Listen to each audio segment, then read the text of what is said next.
যারা ফসিলসের অনুরাগী আমি জানি তারা কিন্তু বিষাক্ত,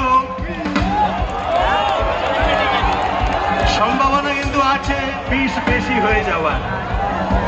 তখন কিন্তু খুব মুশকিলে পড়ে যাব। বিষ যদি বাড়তি হয়ে যায় তাহলে কি হবে? বিষ যদি বাড়তি হয় তাহলে দরকার বিষের ঝাড়াই। বাদন দিয়ে ঝাড়াই তো হতেই পারে, কিন্তু একটু গায়নও যদি হয়, বিশেষ করে ড্রামার কিং, ড্রামার দানব তন্ময়ের একটা নতুন গান প্রকাশিত হতে চলেছে বলে আমি খবর পেয়েছি। নতুন মিউজিক ভিডিও প্রকাশিত হতে চলেছে, যার নামটা তুই নিজে বলে দে। গানটা একটু শুনিয়েই দে সবাইকে, কি বলিস? হবে নাকি? কৃষ্ণ